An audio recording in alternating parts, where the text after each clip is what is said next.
저는 예수를 믿고 나서 한 1년 정도 있다가 세례를 받았습니다. 그때는 당시에는 학습이라는 것이 있었어요. 그래서 교회를 다니고 한 6개월 정도 지나면은 학습이라는 것을 받을 수 있었고, 이제 학습을 받고 나서 또 6개월 정도가 지나야 세례를 받을 수 있었습니다. 저는 고등학교 1학년 때에 세례를 받았습니다. 사실 그때는 예수님을 확실히 믿었다라기보다는 그냥 친구들과 어울려서 교회에 다니다 보니까 친구들이 다 학습도 받고 세례도 받고 하니까 저도 그냥 따라서 세례를 받았던 것 같습니다. 그러나 분명한 것은 제가 세례를 받는 일은 하나님의 계획하심과 하나님의 섭리가 있었다라는 사실입니다. 제가 아무것도 비록 모르는 그런 상태에서 세례를 받았지만은 그곳에는 하나님의 은혜가 있었습니다.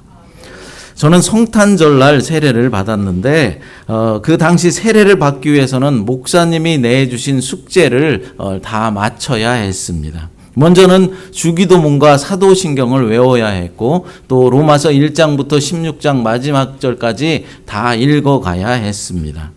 그리고 세례를 받는 성탄절 아침에 목사님께 가서 이제 주기도문과 사도신경을 그 앞에서 외우고, 또 목사님이 질문하신 그 로마서에 대한 질문에 답을 할 수 있어야 했습니다.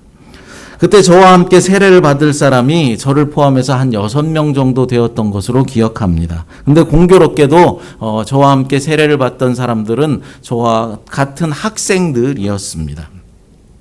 우리는 함께 모여서 주기도문도 외우고 또 사도신경도 외우고 서로 이제 예상 문제를 내주면서 로마서의 이야기도 같이 나누었습니다.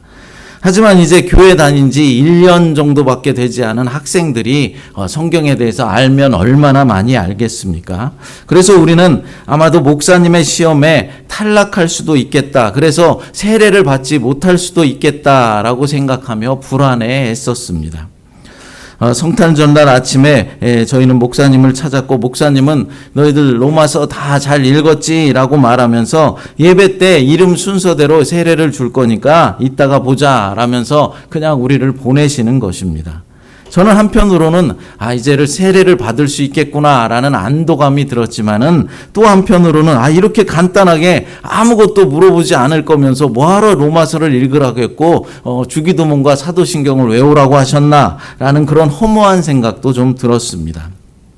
하지만 목사님은 세례식을 통하여서 조금이나마 이제 성경을 접하게 하시고 주님의 말씀을 이해하게 하기 위해서 우리에게 그런 숙제를 내주셨던 것이죠. 그런데 그날 성탄절 예배에 참석하여서 세례를 받은 사람은 6명이 아니라 4명 뿐이었습니다. 두 친구는 늦잠을 자서 결국 예배에 참석하지 못했고 세례를 받지 못했습니다. 여러분들도 기억하실지 모르겠지만은 성탄절 전날은 무엇을 합니까? 성탄 2부 행사로 드리면서 이제 성탄절 2부 행사를 하죠. 찬양도 부르고 성극도 하고 여러 가지들을 했습니다. 그리고 대부분의 학생들은 어떻게 합니까? 2부 행사를 마치고 나서 이제 교회 교육관 같은 데 모여서 게임 같은 것을 하면서 밤을 지새웁니다. 밤새워서 노는 거예요. 그렇게 놀고 나서 이제 새벽이 되면 한 새벽 4시쯤 되면 무엇을 했습니까?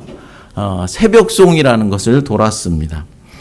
새벽송은 우리가 천사를 대신해서 가정에 방문해서 성탄절 찬양을 불러주면은 이제 가정에서 준비했던 과자나 음식 등을 나누어주고, 이제 그것을 받아서 교회에 가지고 와서 주일학교 어린이들에게도 나눠주고 또 가난한 어린이들에게 나눠주는 그런 일들을 예전 교회에서는 전통적으로 해왔었습니다. 세례받는 전날 우리 모두도 성탄 2부 행사를 마치고 또 밤늦게까지 즐겁게 게임 같은 걸 하며 놀았고 이제 새벽송까지 돌았습니다. 놀 때까지는 너무 좋았죠. 그런데 한국의 겨울이 얼마나 춥습니까? 그 당시 겨울이 너무 추운데 눈이 펑펑 내리고 그 추운데 새벽송까지 돌았으니 얼마나 몸이 피곤하고 잠이 쏟아지겠습니까? 그래서 집에 가서 이제 옷을 갈아입고 이제 좀 씻고 바로 교회에 나와야 하는데 그래서 7시쯤에 이제 집으로 돌아간 것이죠. 집에 가서 잠을 자지 말고 이제 씻고 조금 기다리다가 이제 교회에 나와야 하는데 밤을 새웠으니 또 그 추운데 새벽송을 돌았으니 어떻습니까? 얼마나 피곤합니까? 그러니 잠깐 눈을 붙인다라고 하고 누웠던 두 명의 친구들은 완전히 이제 잠에 빠져서 세례식이 있다라는 그것도 다 잃어버린 채 세례식 예배가 끝날 때까지 잠을 잤던 것입니다. 하지만 다행스럽게도 저는 그날따라서 정신이 더 말똥말똥해져서 제 시간에 교회에 도착할 수 있었고 세례식도 무사히 잘 마칠 수 있었습니다. 그렇습니다. 세례받는 것이 아무것도 아닌 것처럼 생각될 수도 있겠지만은 하나님이 도와주시지 않으면 세례식 받는 날 그 당일날에 늦잠을 자서 예배에 참석하지 못하고 세례받지 못하는 그런 일들이 생길 수도 있다라는 것이죠. 꼭 세례받는 날 어떤 일이 생겨서 교회에 나오지 못하게 하는 그런 마귀 사탄의 방해가 있을 수 있다라는 것입니다. 그래서 아무나 세례를 받을 수 있는 것이 아니죠. 하나님의 역사와 은혜가 있어야만 하는 것입니다. 오늘 본문에 보면은 예수님께서 세례받는 장면이 나옵니다. 이것을 통해서 하나님의 어떤 은혜와 하나님의 어떤 역사가 있었는지 이 시간 살펴보도록 하겠습니다. 우리 믿음의 사람들에게는 은혜를 받아 누리는 은혜의 방편이라는 것이 있습니다. 그러니까 하나님께서 우리에게 은혜를 주시는 은혜의 통로 같은 것이 있다라는 것이죠. 그 첫 번째 은혜의 통로는 하나님의 말씀을 통하여서 우리가 은혜를 받는 것입니다. 그러니까 성경의 말씀을 읽고 성경을 묵상하고 또 성경 공부를 하고 이렇게 설교 말씀을 들으면서 하나님의 은혜를 받을 수 있다라는 것이죠. 그래서 이 말씀이 아주 중요한 것입니다. 그래서 우리가 은혜를 받으려면은 하나님의 말씀을 늘 가까이 해야 되고 성경 공부에도 열심히 참여해야 되고 말씀을 들을 때도 딴 생각하지 말고 집중해서 이 말씀을 들어야 하는 것입니다. 그래야 은혜 받을 수 있는 것이죠. 두 번째 은혜 받는 통로는 바로 기도를 통하여서 하나님께 은혜를 받을 수 있다라는 것이죠.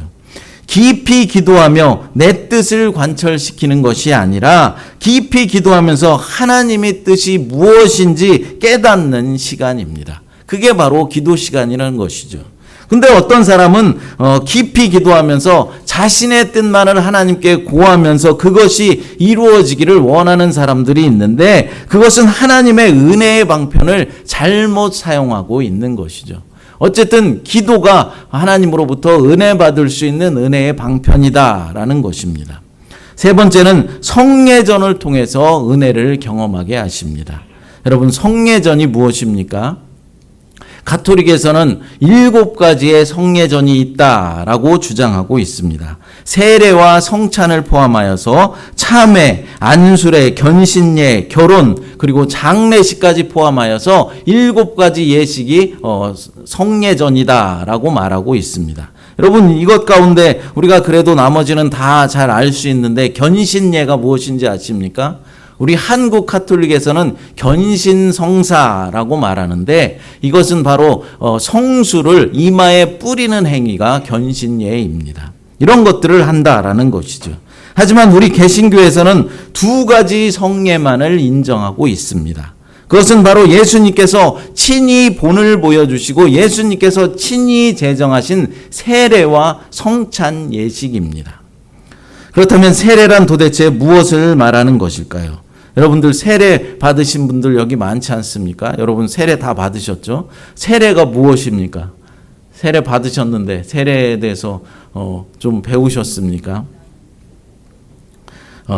세례를 받았다 하더라도 저처럼 세례가 무엇인지도 모르고 세례 받는 분들이 대부분입니다.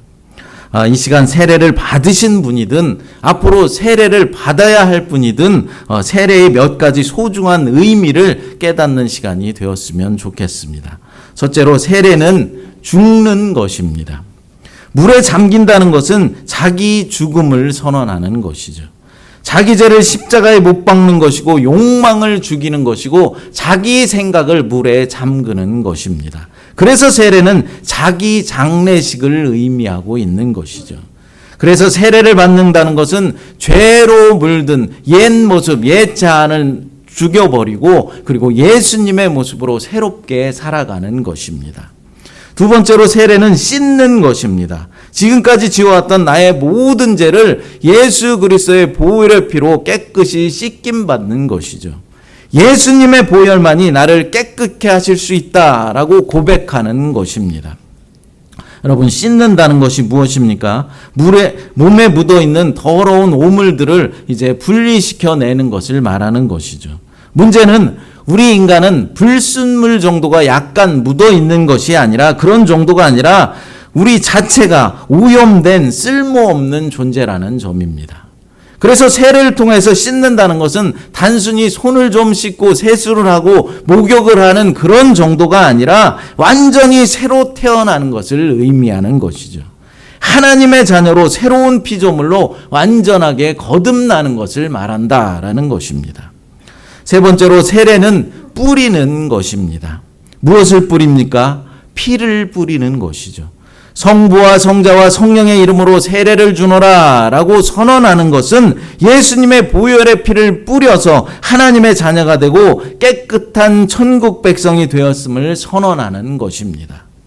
구약시대에 속죄의 제사를 드릴 때 어떻게 했습니까? 이제 죄인이 양을 끌고 오는 것이죠. 이제 성막으로 양을 끌고 가지고 가서 자기가 이제 그 양의 머리 위에 안수를 하면서 자신의 죄를 양에게 전가시키는 것입니다. 그리고 양을 잡아서 양의 피를 죄인의 앞뒤 좌우에 뿌립니다. 이렇게 사방에 피를 뿌려서 피로 감싸게 함으로써 죄인의 모든 죄를 피로 소멸시킨다라는 의미를 가지고 있는 것이죠. 세례가 바로 피를 뿌린다, 피로 우리의 모든 죄를 소멸시킨다라는 의미를 가지고 있다라는 것이죠. 넷째로는 세례는 다시 살아나는 것입니다. 물에 잠겨 죽었던 사람이 다시 일어나는 부활 예식입니다. 그러니까 죽었다가 다시 살아나는 예식이 바로 세례식이다라는 것이죠. 성경을 좀 보겠습니다. 로마서 6장 4절과 5절 말씀입니다. 그러므로 우리가 그의 죽으심과 합하여 세례를 받음으로 그와 함께 장사되었나니 이는 아버지의 영광으로 말미암아 그리스도를 죽은 자 가운데서 살리심과 같이 우리로 또한 새 생명 가운데서 행하게 하려 함이라. 만일 우리가 그의 죽으심과 같은 모양으로 연합한 자가 되었으면 또한 그의 부활과 같은 모양으로 연합한 자도 되리라. 아멘. 예수님의 죽으심이 나의 죽음이 되고 예수님의 부활이 나의 부활이 된다라고 말씀하고 있는 것입니다. 또한 그의 부활과 같은 모양으로 연합된 자도 되리라라고 말씀하고 있죠. 세례를 받고 이제 물에서 나와서 세상으로 가는 것은 주의 몸된 교회의 한 지체가 되었다라는 뜻입니다. 그러니까 우리 새마음교회에서 세례를 받는다라는 것은 우리 새마음교회의 멤버가 되었다라는 것이죠. 초대교회에서는 예배를 1부, 2부, 3부 예배 이렇게 나누어서 예배를 드렸습니다. 1부 예배는 말씀을 듣는 시간이죠. 전교인들이 함께 모여서 어린아이부터 어른까지 다 함께 모여서 이렇게 말씀을 들었고 예배를 하나님 앞에 드렸습니다. 그리고 2부 예배는 성례전 시간입니다. 이때는 세례받은 사람들만 따로 모여서 성찬 예식을 거행하였다라는 것이죠. 그리고 3부 예배는 또 흩어져서 각 분야별로 흩어져서 성경 공부, 교리 공부를 했습니다. 그래서 세례는 성찬 예식의 입장 허가표다라고 말할 수 있는 것이죠. 세례를 받아야 성찬 예식에 참여할 수 있다라는 것입니다. 주의 몸된 교회의 온전한 지체로서 인정받는 것이 바로 세례식이다라는 것이죠. 다섯 번째로 머리에 물을 붓는 것은 성령 임재의 충만을 선언하는 것입니다. 그러니까 이제로부터는 성령 하나님의 도우심 속에 살아갈 것임을 말하는 것입니다. 이제로부터는 하나님께서 나를 다스리시고 나를 통치하신다라고 선언하는 것입니다. 세례 때 성령을 부어주시는 이유는 복음을 위해 헌신하는 능력을 주시는 것이고 섬기는 자로서의 권세를 주시는 것입니다. 세례의 지금 또 헌신 서약이다라고 말할 수 있습니다. 세례를 받았다는 것은 지금부터 하나님 앞에 서는 날까지, 그러니까 세례 받는 그 순간부터 죽는 날까지 시간이 내 시간이 아니고 물질이 내 물질이 아니다라고 고백하는 그런 것입니다. 주일 예배는 평생 타협하지 않고 지키겠으며 11조는 내 것이 아니고 하나님 것인 줄 알아서 도적질하지 않겠다라는 것을 선언하는 일입니다. 이제부터는 내가 나를 위하여 살지 않고 하나님을 위해서 하나님의 나라를 위해 살겠다라고 약속하는 것이 바로 세례식입니다. 그런데 우리는 모두 세례를 받았지만, 많은 분들이 세례를 받았지만 지금까지 어떻게들 살아오셨습니까? 사실 나를 위해서 산 것이 사실입니다. 나와 내 가족을 위해서 살았다라는 것이죠. 아직도 하나님을 위해 살지 못하고 모든 것이 내 것인 양 살아왔다면 회개해야 하는 것입니다. 그리고 지금부터라도 세례받은 하나님의 백성으로의 모습으로서 살아가게 되시기를 간절히 바랍니다. 세례받았다고 해서 다 하나님 나라의 백성이 아닙니다. 세례받았다고 해서 다 구원받는 것이 아닙니다. 앞에서 열거한 대로 사는 성도들만이 하나님 나라의 백성이 되고 구원받은 하나님의 자녀가 되는 것입니다. 본문 11절 말씀 읽어보겠습니다.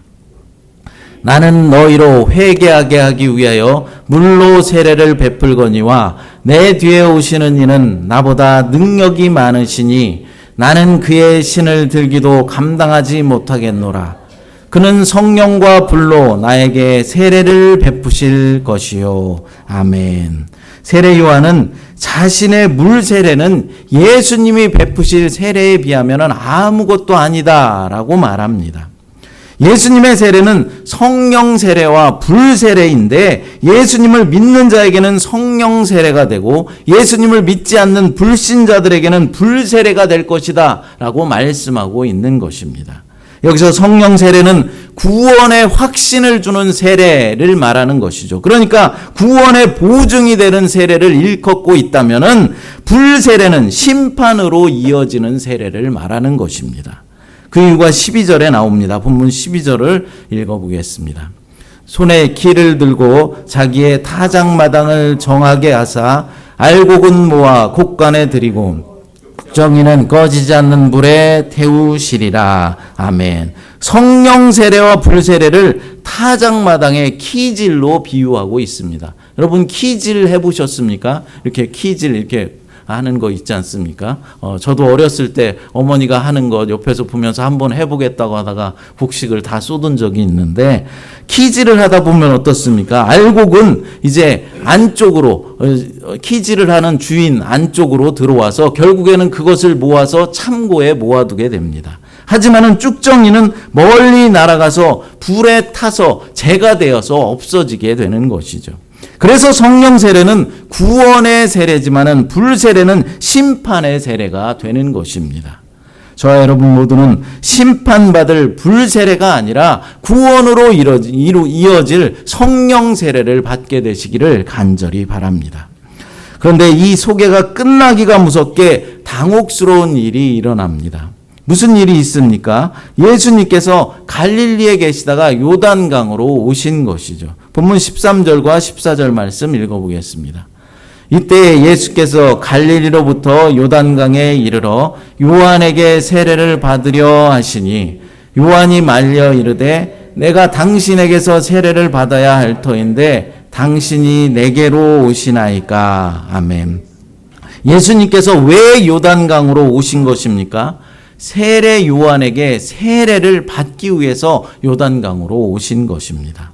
요한은 만류하죠. 내가 당신에게 세례를 받아야 할 텐데 내가 어떻게 예수님께 세례를 베풀 수 있습니까? 라고 말합니다. 이때 예수님께서 말씀하십니다. 본문 15절 말씀 같이 읽어보겠습니다. 예수께서 대답하여 이르시되 이제 허락하라. 우리가 이와 같이 하여 모든 의를 이루는 것이 합당하니라 하시니 이에 요한이 허락하는지라. 아멘. 허락하라. 우리가 이와 같이 하여 모든 의를 이루는 것이 합당하니라 라고 말씀하십니다. 여기서 우리는 많은 의문점을 가질 수밖에 없습니다. 세례 요한은 주의 길을 예비하러 온 사람이죠.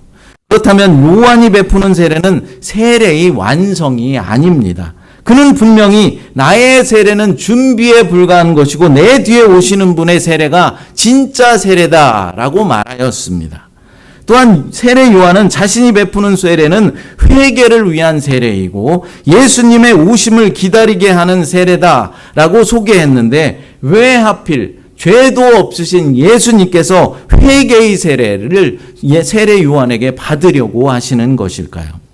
그것은 예수님께서 말씀하신 모든 의라는 단어에 그 비밀이 숨겨져 있는 것입니다. 여러분, 모든 의가 무엇입니까?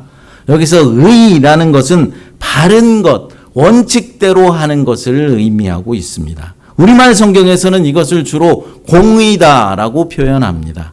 그런데 이 공의는 한마디로 죄를 절대로 용납될 수 없다라는 그런 하나님의 법칙입니다. 죄가 절대로 죄를 지으면 용납받을 수 없다라는 하나님의 법칙이라는 것이죠.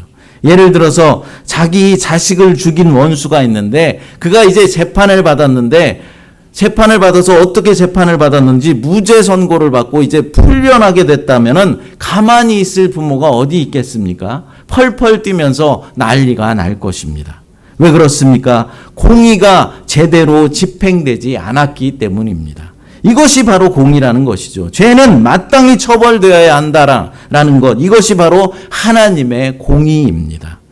에덴 동산에서 아담과 하와가 하나님과의 언약을 어기고 하나님께서 금지하신 선악을 알게 하는 나무의 열매를 따먹음으로 우리 모든 인류는 영원히 죽을 수밖에 없는 그런 운명에 처하게 되었습니다. 하나님의 공의로 우리는 마땅히 처벌되어야 하는 것입니다. 죽어야 한다라는 것입니다.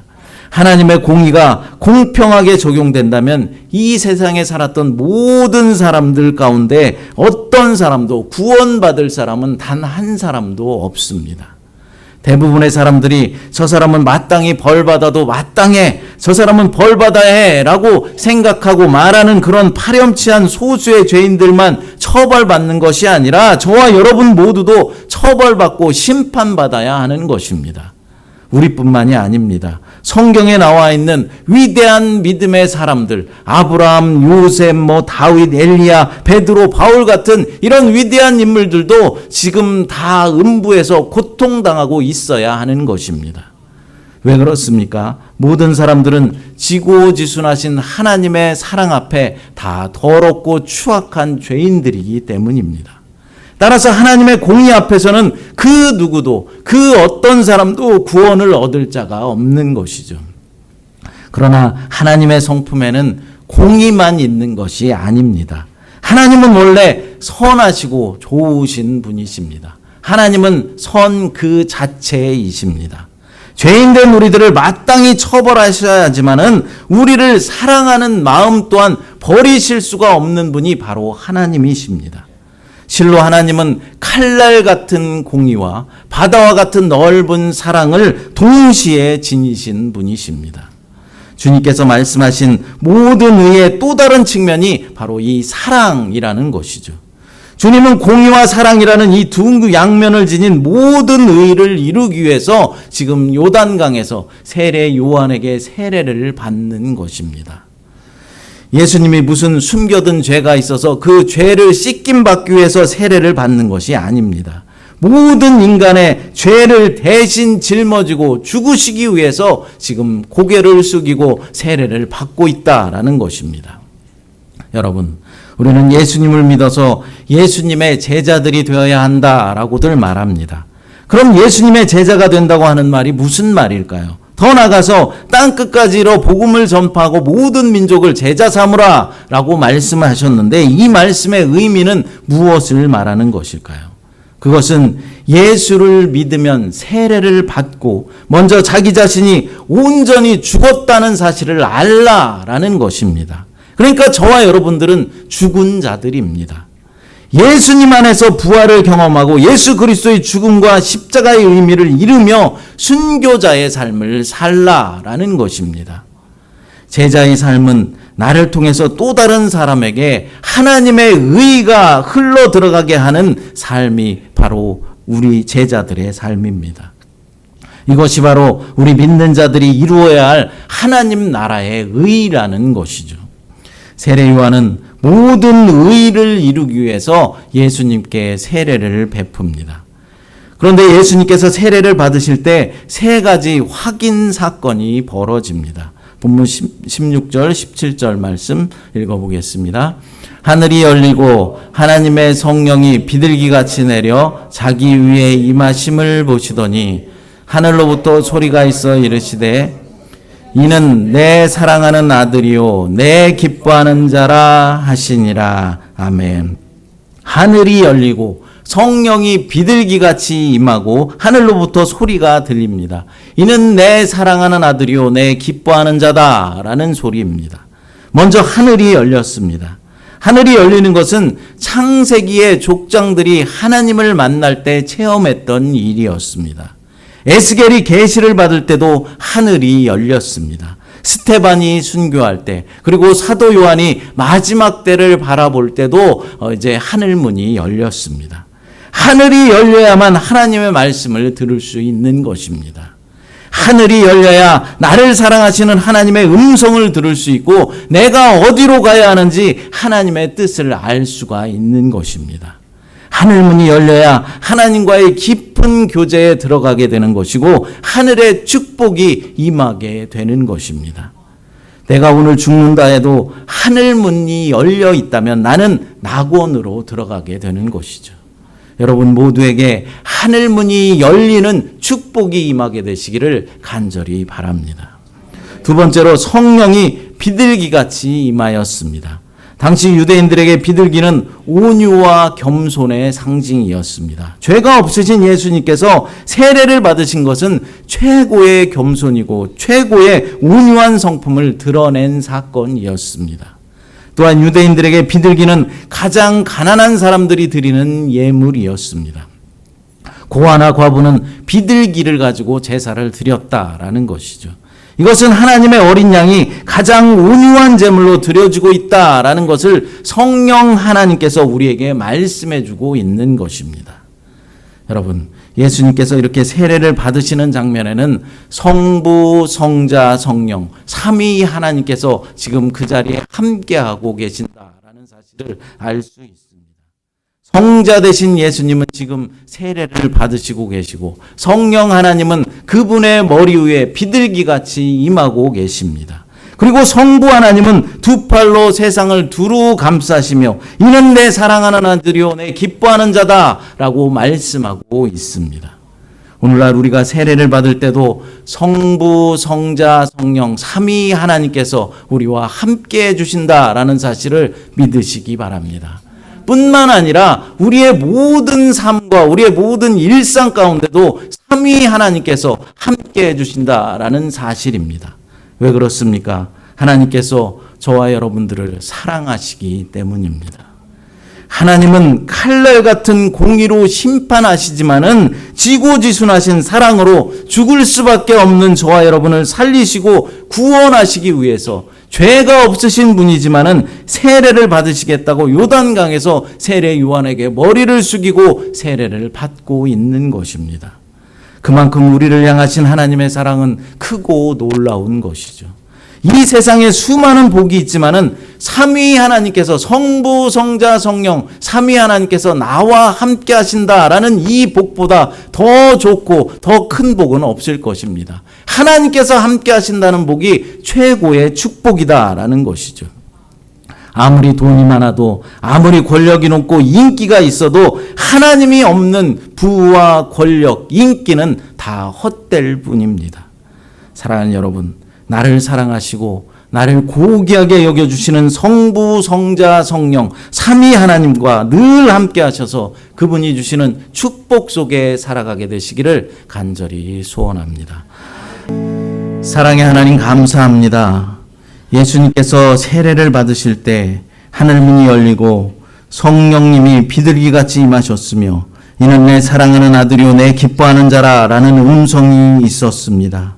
이것은 성부, 성자, 성령 삼위 하나님이 세례의 현장에 함께 있었음을 보여준다는 사실을 또한 배웠습니다. 삼위 하나님, 우리의 모든 삶에도 삼위 하나님의 도우심과 축복이 넘칠 수 있도록 하나님 인도하여 주시옵소서. 우리가 기쁨의 순간에도 슬픔의 순간에도 늘 함께 해주시는 하나님만 믿고 의지하면서 살아갈 수 있도록 하나님 축복하여 주시옵소서. 거룩하신 예수님의 이름으로 간절히 기도드리옵나이다. 아멘.